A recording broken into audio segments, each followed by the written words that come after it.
ପ୍ରାଇସଲେସ୍ gift ପାଠଟିକୁ ଥରେ ପଢ଼ି ନେବା।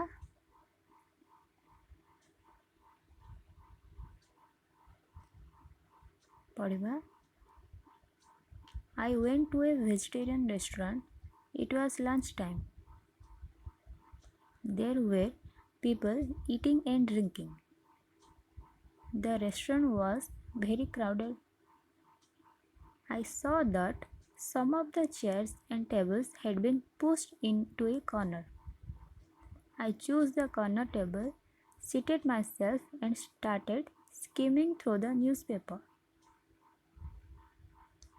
At that moment, I noticed a very young girl looking at me. Her eyes were large and they had a sad expression.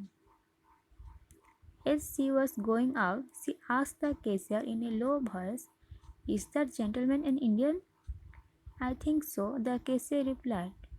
The girl looked at me once more and went out.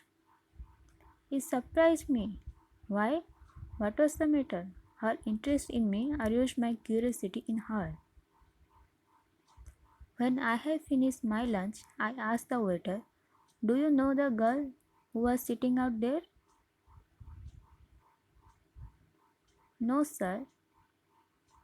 I noticed she was lunch here on Saturdays.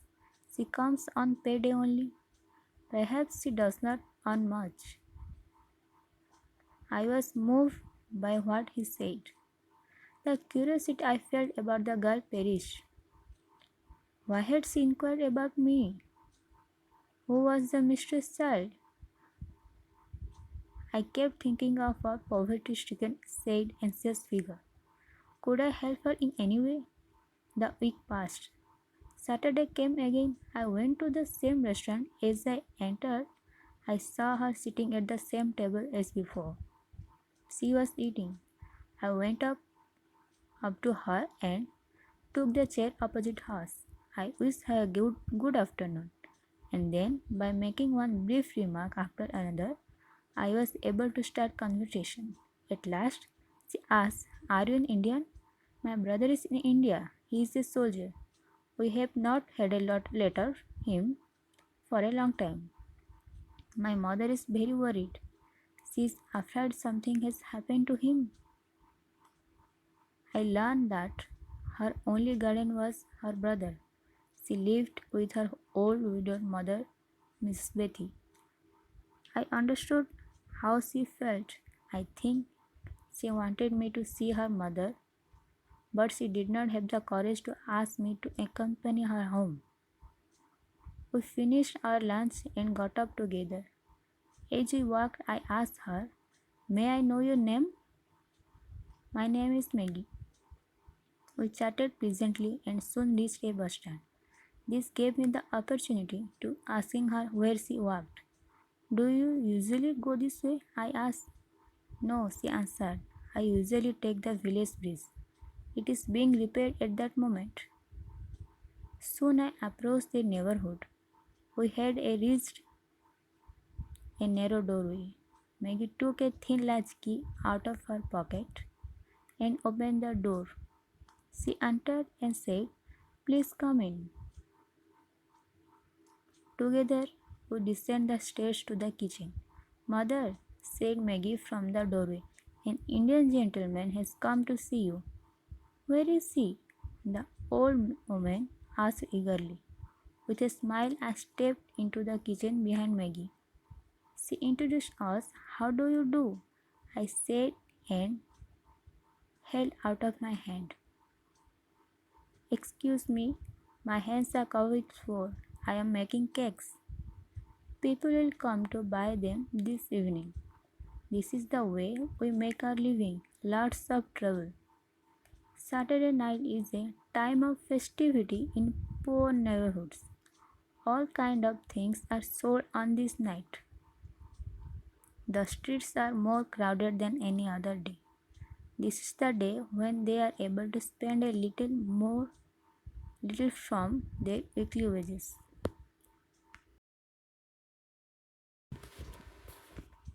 एबे देखिबा कौन कौन hard word बा new word रही देखिबा।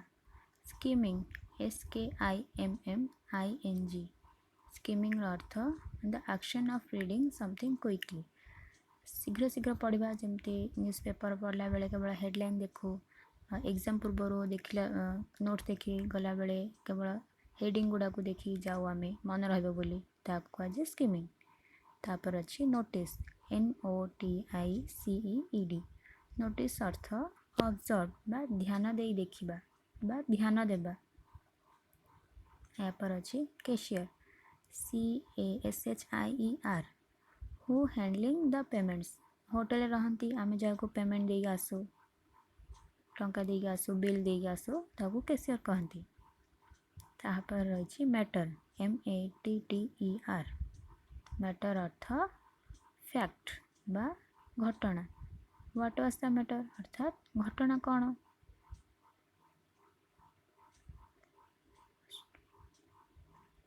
यापर रही AROUSED Aarush अर्थ awake बा जाग्रत करबा जाग्रत हेबा। तापर जी CURIOSITY curiosity a strong desire to know something जानिबार इच्छा।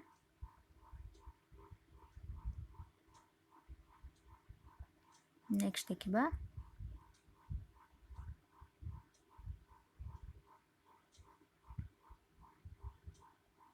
पे day PAYDAY the day when one is paid दरमा मिलवा दिन गोटे निर्दिष्ट दिन में दरमा मिले ताको कहती पे डे मास को बा सप्ताह को जो निर्दिष्ट दरमा मिले ताको पे डे कहती। तापर रही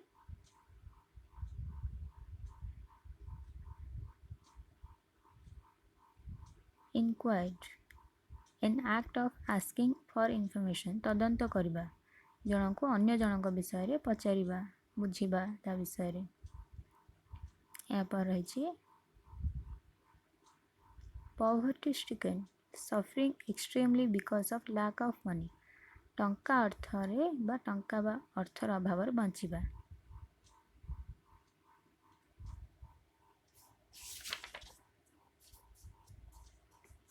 यापर रही ब्रीफ शॉर्ट बा संक्षिप्त।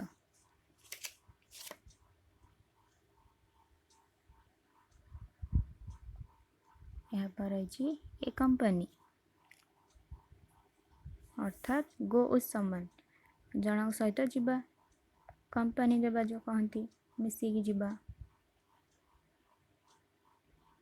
रही तापरे ए थिन लैच की गोटे पतला चाबी ए थिन की फॉर लॉक ताला पाए गोटे पतला चाबी।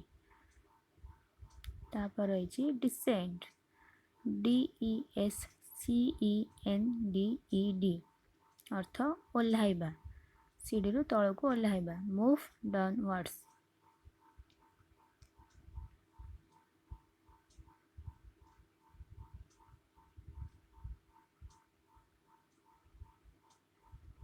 ट्रबल अर्थ प्रॉब्लम समस्या प्रॉब्लम बा समस्या। तापर रही वीकली वेजेस साप्ताहिक मजूरी बा वीकली सैलरी सप्ताह सारा जहाँ काम कर तार दरमा को वीकली वेजेस कहती।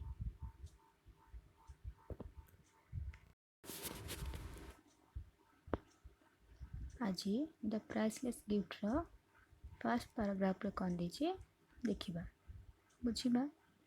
तो एठी ए पैराग्राफ रे दीजिए जे लेखक थरे लंच करने लंच टाइम रे गोटे वेजिटेरियन रेस्टोरेंट को गले सेठारे लोक माने लंच करथिले there were people eating and drinking सेठी लंच करथिले। तो लंच टाइम जेहेतु अधिक गहली थिला से देखिले जे केते गोटे चेयर टेबल गोटे कण को ठेली हो रखा जाइछि एवं निजे लंच करिया पई गोटे कॉर्नर टेबल को बाछिले और न्यूज़ पेपर पढ़ाई आरंभ कले। न्यूज़ पेपर जमती हेडलाइन पढ़ती हेडलाइन को एते डिटेल्स रे पढ़ती ना सेमती से स्किमिंग करबा स्टार्ट कले न्यूज़ पेपर को। सेते बेले से देखिले जड़े यंग गर्ल तांको देखुची तांको लक्ष्य गोटे निर्दिष्ट लक्ष्य रे तांको देखिबा को लागिछि आ से झियोटीर आखि बड़ थिला एवं गोटे मुहर गोटे दुख भरा चाहाणी से लेखक को चाहूला सेतेबेले लेखक देखिले जे झीटी एपरी चाहूँगी ये देजी जितेबाला से झीटी चाहते से झीटी जितेबाला कैश काउंटर गले निज लंच सरला गला कैशियर को पचारा जे लेखक जड़े इंडियन कि यहीपरी लेखक भावुन जे से झीटी लेखक विषय कैशियर को पचार से जेंटलमैन लेखक निजे जड़े इंडियन कि बोली पचार तो कैशियर कहले कौन आई थिंक सो कहले मुझे भावुची तो से झीटी पुणी लेखक आड़ देखी पुणी बाहर को पलैला ये सब देखी जे से झीटी लेखक विषय पचार कैशियर को यह देखी लेखक आश्चर्य हेले एवं से भाविले व्हाट वाज द मैटर कथा कौन झीटी एपरी कहीं मत देखुला एवं मो विषय कहीं पचार तेणु से कौन कले से निजे जानवा को इच्छा है से कहीं जड़े एमती पचार बोली से निज लंच पर कैशियर पाखक गले एवं से कैशियर को से झीटी विषय पचारे जे कौन से जो झीटी जी बस लंच करता विषय पचारे तो से कैशियर कहला एठी कही no sir I notice she was lunch here on Saturdays तो एठी से कैशियर कहूँ जे मुझे एठी केवल सैटरडे अर्थात शनिवार दिन ही देखे लगुच से ओनली पे डे ही आसे पे डे माने जो दिन दरमा मिले से दिन ही आसे बोधे से अधिक इनकम करूना तेणु जो दिन दरमा मिले से दिन से ए रेस्टोरेंट को लंच करने को आसूची तो यह शुणिकी लेखक बाहर पड़े से जो लंच करवा जाते रेस्टोरेंट को तापर बाहर को बाहर पड़े तापर भाविले से झील विषय अधिक भाविले जे से झील कहीं एत विषय इनक्वारी करता किए से एवं मुझे कौन साहय कर अर्थात लेखक से झीटी को कौन साहय करें कि जेहेतु से झीटी कौन गोटे करुण चाहाणी लेखक को देखुला नेक्स्ट रही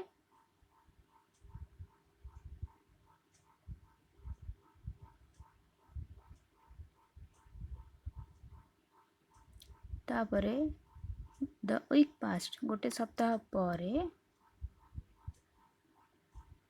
जिते पुणी शनिवार आसला लेखक से सेम रेस्टोरेंट को गले देखिले से झीटी विषय पचार से सेम सीट्रे बसी पूर्व सप्ताह जे बसी जो बसिक से लंच करथिला एवं देखिले से लंच करथिला तो लेखक कौन कले से गोटे चेयर नहीं तार अपोजिट साइड बसिले एवं ताको गुड आफ्टरनून विश करले एवं गोटे गोटे कन्वर्सेशन गोटे कथबार्ता गोटे स्टार्ट कले एवं पचारे कथबार्ता आरंभ कले एते बेले से झीटी लेखक को पचारथिले आर यू एन इंडियन आपण जने भारतीय कि ये मो भाई झीटी कहे मो भाई मध्य इंडिया रे रोचंती एवं से सैन्य भाव में कार्य करती सेठी से जड़े सैन्य एवं भारत में अच्छा तो आमे ठारो एबे पर्यंत कौन सी लेटर बा चिट्ठी पाइना तेणु मो माँ बहुत व्यस्त अच्छा कौन होइछि आमे जानिना हूँ से आपण को पचारे आपण इंडियन कि तो लेखक एथरू जानले जे से निज गोटे बोली गार्डियन निज भाई विषय पचार एवं से एठी निजर ओल्ड विडर मदर विधवा माँ सहित ना हूँ मिसेस बेथी से झीटीर ना मिसेस बेथी सहित से रोचंती एठी ओनली गार्डियन किए भाई सेते बेले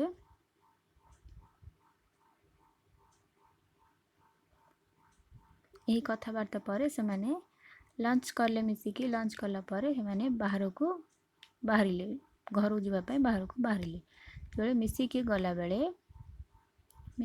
बेले लेखक तांको पचारे जे ना पचारे से झीटी को ना पचारे तो से झीटी आंसर करला माय नेम इज मैगी झीटी निजर परिचय देथिला जे ता ना मैगी बोली से माने अल्प स्वल्प कथबार्ता करथिले बस स्टैंड पर्यंत पहुँचला पर्यंत कथबार्ता चलता तो सेते बेले लेखक पचारथिले do you usually go this way आपण सर्वदा यही रास्ता ही जाती कि तो से झीटी कहला no I usually take the village bridge it is being repair at the moment. से कहला जे ना से अधिकांश समय विलेज ब्रिज दे जाती किंतु जेहेतु यही समय विलेज ब्रिज रे काम चलती तेणु से अन्य रास्तार जाउछंती।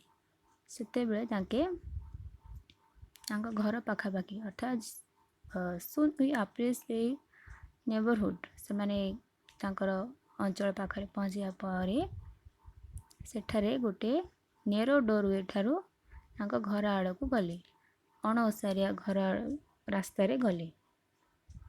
तापरे Maggie took a thin latch key out of her pocket and open the door and said she entered and said please come in. तो मैगी गोटे थिन लैच की गोटे पतला चाबी काढ़ला एवं डोर खोलिकी से लेखक को वेलकम करला। कहले प्लीज कम इन प्लीज भीतर को आसतु। तापर से माने तल को ओह्लैले किचन आड़ को गले रोषे घर आड़ को गले। तो सेठी मैगी निज माँ को कहला mother an Indian gentleman has come to see you. से जड़े इंडियन जेंटल जड़े भारतीय आपण को देखा आसुँच। शुणी मिसेस बेथी मैगी माँ से आग्रह सहित पचारे कौटे अच्छा बोली एवं तांको निजर परिचय देले। सी इंट्रोड्यूस अस से निजर परिचय दे कहले how do you do I said and held out my hand. यह कही सी कर मर्जन हैंडसेक निज हाथ काढ़े लेखक किंतु देखिले से मिसेस बेथी हाथ में अटा लगी। मिसेस बेथी कहले जे excuse me my hands are cover with flour I am making cakes people will come to buy them this evening this is the way we make our living lots of trouble। से कहले जे मो हाथ में जेहेतु अटा लगी मु आज केक तैयारी करछि कारण आज संध्या बेले बहुत लोक यही आम अंचल को आसी था जेहेतु आमर अल्प इनकम तेणु आम केक बिक्री करी रोजगार मेट बहुत समस्या आम ये चलुचु। आ से कहले जे से दिन शनिवार थिला तेणु से कहले यही जो शनिवार टी तांकर अंचल नेबरहुड गोटे फेस्टिवल परी गोटे पर्व परी यही समय अधिकांश लोक गहली हुए फल से माने केक बिक्री करने द्वारा किसी अधिक रोजगार कर जहाँ फल सुविधा हुए अधिक भलसे चलवाई।